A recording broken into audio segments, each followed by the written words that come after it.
नमस्कार, मी समीक्षा Deshmukh. Top news मराठीमध्ये आपले स्वागत. पुणे ग्रामीण पोलीस दलात मोठी खळबळ उडाली आहे. यवत पोलीस ठाण्यात कार्यरत असलेले पोलीस नाईक निखिल रणदिवे दुपारपासून बेपत्ता झाले असून त्यांच्या व्हॉट्सअप स्टेटसमधून समोर आलेले गंभीर आरोप संपूर्ण पोलीस व्यवस्थेत चर्चा निर्माण करतायत. सध्या यवत पोलीस स्टेशनकडून रणदिवे यांचा शोध सुरू आहे. पुणे ग्रामीणच्या दौंड तालुक्यातील यवत पोलीस ठाण्यातील पोलीस नाईक निखिल रणदिवे बेपत्ता आहेत. त्यांचा मोबाईल फोनही बंद येत असल्याने पोलीस दलात तणावाचं वातावरण निर्माण झालंय. रणदिवे हे यवत पोलीस ठाणे अंतर्गत येणाऱ्या केडगाव पोलीस चौकीमध्ये कार्यरत होते. बेपत्तानंतर काही वेळातच रणदिवे यांच्या व्हॉट्सअप स्टेटसवर भावनिक पोस्ट दिसून आली. या पोस्टमध्ये त्यांनी यवतचे पोलीस निरीक्षक नारायण देशमुख यांच्यावर गंभीर आरोप केलेत. पोस्टमध्ये रणदिवे यांनी म्हटलं आहे की यवत पोलीस स्टेशनचे अधिकारी नारायण देशमुख मला गेल्या 1 वर्षापासून त्रास देत आहेत. माझा नाविलाज आहे. मी माझ्या जीवाचं बरं वाईट करून घेतोय. ही पोस्ट समोर आल्यानंतर पोलीस विभागात एकच खळबळ उडाली. रणदिवे यांनी त्यांच्या लहान मुलीचा फोटो स्टेटसवर ठेवत तिला उद्देशून एक भावनिक संदेशही लिहिलाय. मुलीच्या आजारपणातही वरिष्ठांनी मुद्दाम त्यांना कामानिमित्त बाहेर पाठवल्याचा दावा त्यांनी केला आहे. त्यांनी त्यांच्या पोस्टमध्ये लिहिलंय की माझी प्रिय दीदी, आज तुझा पहिला वाढदिवस, पण आजच्या दिवशी मला तुझा वाढदिवस चांगल्या प्रकारे करायचा होता, पण मी पोलीस नोकरी करतोय. तिथे वरिष्ठांची मनमानी चालते. तसेच 4-5 दिवसांपूर्वी तू आजारी होती, पण मला मुद्दाम नाशिक, जळगाव, अहिल्यानगर येथे नेमल्यामुळे तुला हॉस्पिटलमध्ये घेऊन जाता आलं नाही. यवत पोलीस स्टेशन येथील अधिकारी नारायण देशमुख मला गेल्या 1 वर्षापासून सतत त्रास देत आहेत. माझा नाइलाज आहे. मी माझे जीवाचं बरं वाईट करून घेत आहे. माझ्याकडून दीदी तुला वाढदिवसाच्या पहिल्या आणि शेवटच्या शुभेच्छा.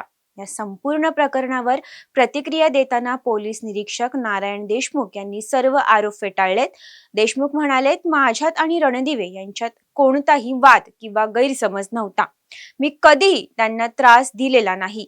काही दिवसांपूर्वी त्यांची शिक्रापूर येथे बदली झाली, मात्र त्यांच्याकडे काही गुन्ह्यांचं काम शिल्लक असल्याने ते पूर्ण करूनच आम्ही त्यांना सोडणार होतो. मिळालेल्या माहितीनुसार निखिल रणदिवे यांच्या शिक्रापूर बदलीनंतर त्यांचे कुटुंबही तेथे शिफ्ट झालं होतं. दरम्यान निखिल रणदिवे बेपत्ता झाल्याची नोंद मिळताच पोलीस पथक शोधासाठी रवाना झाले आहेत. सध्या रणदिवे कुठे आहेत याचा शोध घेण्यासाठी पोलिसांकडून तातडीने प्रयत्न सुरू आहेत. बर्थडे होता, बर्थडेच्या पोरीला बी काय घेतलं नाहीये. काय एकंदरीत काय घडलं असावं मला काही सांगू नका. फक्त मला माणूस आणून द्या. हे त्यांचे भाव आहेत. शेवटी त्यांनी एक निरोप दिला आपल्या व्हॉट्सअप. मला एक सांगा, हे बघा, ठीक आहे, तुमचा माणूस बेपत्ता आहे. 1 वर्ष झालं तुमचं असं म्हणणं आहे की ते डिस्टर्ब होते. तुम्हाला काय जाणवत होतं? तुम्ही त्यांच्या पत्नी आहात, नेमकं काय घडत होतं ते सांगा. टेन्शन मध्येच असायचे पूर्ण. घरी व्यवस्थित बोलत नव्हते, काय नव्हते. भाव बोलणार आम्ही एकत्रच राहतो ना, त्यांना पण माहिती ना. ते काहीच बोलत नव्हते घरात. काल काय घडलं नेमकं? काय घडलं नाही. टेन्शन मध्येच होते. मला फक्त म्हणले की मला खूप टेन्शन आलेलं आहे, मी बाहेर चाललोय, आत्महत्या करायला चाललोय. मला काहीच बोलू नका. मला ढकलून दिलं. तुम्ही त्यांना रोखण्याचा प्रयत्न नाही केला? रोखण्याचा प्रयत्न केला ना, मग ढकलून दिले ना त्यांनी मला. त्यांनी या ठिकाणचे पोलीस निरीक्षक नारायण देशमुख यांच्यावरती आरोप केले. त्यांना त्रास होतो या संदर्भात काही सविस्तर तुमच्याशी त्यांचं बोलणं झालं? काय बोलणं झालं होतं का? काहीतरी पत्नीला सांगितलं असेल ना, का त्रास होतोय, काय होतोय? पण नाही, ते खूप टेन्शन मध्ये होते. एवढ्या टेन्शन मध्ये बोलण्याच्या ह्याच्यात पण नव्हते. ते एकाच ह्याच्यात होते. फक्त मला त्रास होतोय फक्त म्हणून. तुम्ही काय नातेवाईकांचा शोध वगैरे तुम्ही घेतला? काल भरपूर जणांचा शोध घेतला. कुणाकडेच नाहीये. माणूस नाहीच आहे माझा. 2 दिवस दुपारपासून काय बदली झाल्यानंतर काय आता तुमची मागणी काय असणार आहे? तुम्ही मला काय नाही. मला फक्त माझा माणूस चांगला आणून द्या. माझे 2 लेकरं मी घेऊन आलेली. माझं काय नाही. मला फक्त माणूस आणून द्या माझा. त्या माणसाला काय झालं होतं, काय करायचं आम्ही? सर, काल तुमच्या यवत पोलीस ठाण्याअंतर्गत कार्यरत असलेले पोलीस नाईक निखिल रणदिवे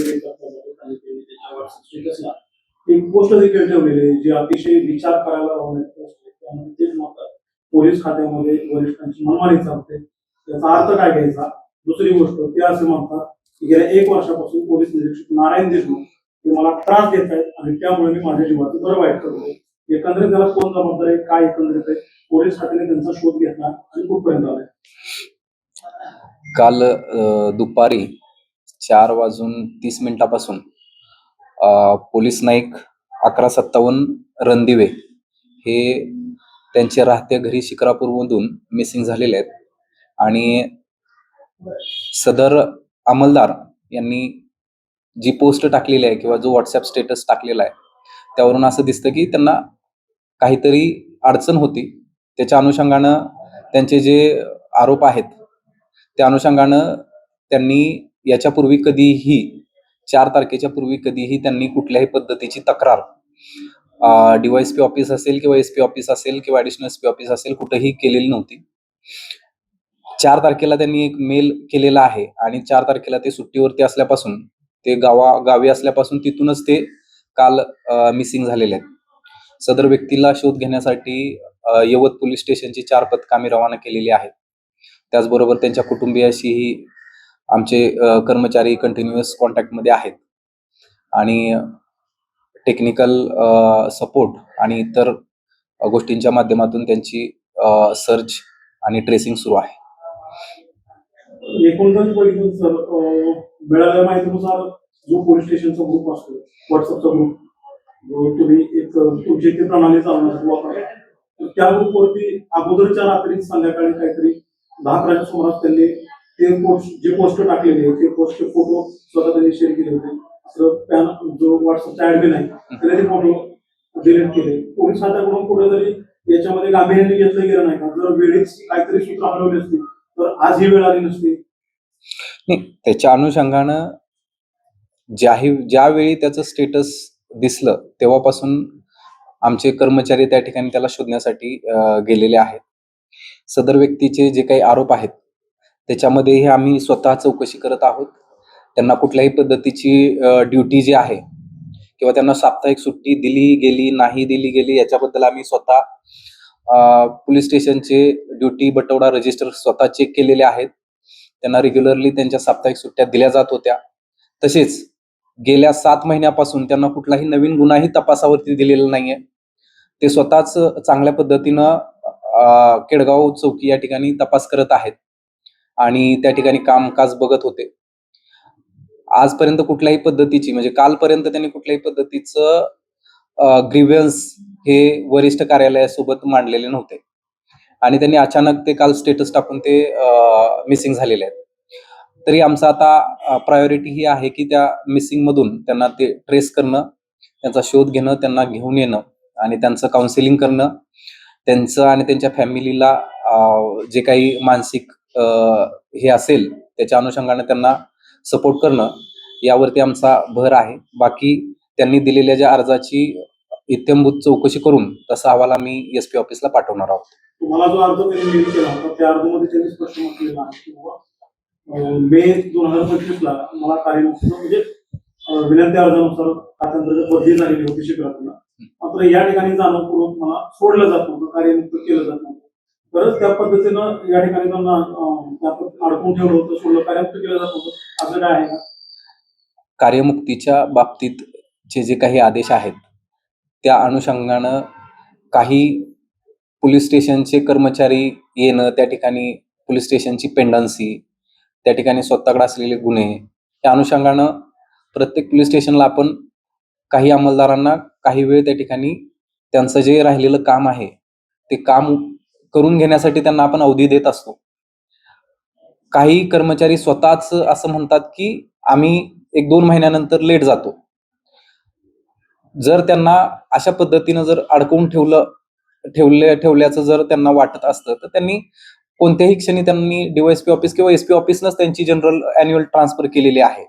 त्या अनुषंगाने त्या ठिकाणी जाऊन दाद मागायला हवी होती आणि त्या अनुषंगानं आपण त्यांना त्यांचं रेकॉर्ड बघून आणि त्यांचे जे काही गुन्हे आणि प्रलंबित असणारी प्रकरणं बघून आपण त्यांना रिलीव्ह करू शकलो असतो. परंतु त्यांनी असं कुठलंही हे जे काही लिगल स्टेप्स आहेत ते कुठलेही घेतलेले नाहीत. त्यांनी कुठंही तक्रार केलेली नाही, कुठं भेटलेले नाहीत वरिष्ठांना. आणि त्यामुळं ते थोडंसं जरा ते चौकशीचा विषय आहे. यापूर्वीची अशी माहिती मिळालेली आहे, आता ती माहिती किती खरी कुठे माहित नाही, पण ज्या गोष्टी आमच्या कानावर पडतात त्यामध्ये पोलीस निरीक्षक नारायण देशमुख यांच्या विरोधात भोसले आणि कदम हे जे दोन या ठिकाणचे कर्मचारी आहेत, त्यांनीही एसपी कार्यालयाकडे तक्रार दिला होता. कदमांच्या बाबतीत त्यांनी स्वेच्छानिवृत्ती मागितली एसपी कार्यालयाकडे. गेले 10 महिने झालं ते पोलीस स्टेशनला हजर नाहीत असं समजतं आणि थेट त्यांचेही आरोप आहेत नारायण देशमुख यांच्यावर की ते त्रास देतात. कितपत खरं याच्यामध्ये? त्या अनुषंगानं आम्ही स्वतः दर आठवड्यातून कमीत कमी 2 वेळा येऊन पोलीस स्टेशनला असतो आणि या ठिकाणी सर्व अधिकाऱ्यांचे वेगवेगळ्या पद्धतीनं आम्ही स्वतः त्या ठिकाणी बऱ्याचदा ट्रेनिंग घेतलेलं आहे. आम्ही स्वतः त्यांना भेटलेलो आहे. जर अशा पद्धतीचा जर कुठला त्यांचा जर प्रॉब्लेम असेल किंवा ग्रीव्हन्स असेल तर तो त्यांनी त्या ठिकाणी मांडणं अपेक्षित आहे आणि त्यानुसारच आपण त्यावरती ऍक्शन घेऊ शकतो. परंतु असं कुठल्याही कर्मचाऱ्यानं एक्सेप्ट काही कर्मचारी ज्यांचं रेकॉर्ड खराब आहे, ज्यांची कामगिरी सुमार दर्जाची आहे, अशा कर्मचाऱ्यांच्या बाबतीत मात्र स्ट्रिक्टली त्यांना शिस्तीच्या खात्यामध्ये त्यांना त्या ठिकाणी विचारावं लागतं आणि तसे रिपोर्ट्स त्या बनवावे लागतात. तर अशा पद्धतीमध्ये आपण कुठल्याही वरिष्ठ अधिकाऱ्यांच्या मनमानीमुळे असं आपण त्याला न म्हणता तो एक प्रशासकीय भाग आहे. जर त्यांना कुठल्याही पद्धतीचा त्याला त्रास होत असेल किंवा कुठल्याही पद्धतीचं फेवरेटिझम वगैरे असं काही होत असेल त्यांनी त्या ठिकाणी हे करणं गरजेचं आहे. पोलिसांना वरिष्ठांना त्या ठिकाणी सांगणं गरजेचं आहे. ते आता सध्या ह्या प्रकरणाच्या अनुषंगानं मी चेक केलेलं नाही. तुम्ही इमिडिएटली आता ते नवीन वेगळा प्रश्न विचारला. त्या कदमच्या बाबतीतलं जे आहे ते सध्या मी सांगू शकतो. एकंदरीतच आता मग पुढे काय तुम्ही पावलं उचलणार? आता आमची प्रायोरिटी अशी आहे की सदर आमचा जो कर्मचारी आहे त्याला शोधून त्याला आणणं, त्याचं आणि त्याच्या फॅमिलीचं त्या ठिकाणी काउन्सिलिंग करणं, त्याला जो काही त्रास होतोय किंवा त्याची जी काही तक्रारी आहेत त्या अनुषंगाने चौकशी करून तसा रिपोर्ट वरिष्ठ कार्यालयात पाठवणं आणि ह्या ज्या सगळ्या प्रशासकीय गोष्टी आहेत त्या करणं ह्याच आमच्या प्रायोरिटी आहेत. आता जोकासू STP या अत्याधुनिक जॅपनीज तंत्रज्ञानाने सुसज्ज quick installation, energy efficient, noiseless blowers, low maintenance या आणि अशा वैशिष्ट्यांनी परिपूर्ण जोकासू STP तंत्रज्ञान प्रकल्प उभारणीपासून ते विक्री पश्चात समाधानकारक सेवा देणारी, भारताबरोबरच परदेशात देखील प्रकल्पांची यशस्वी उभारणी करणारी company Deccan water treatment private limited.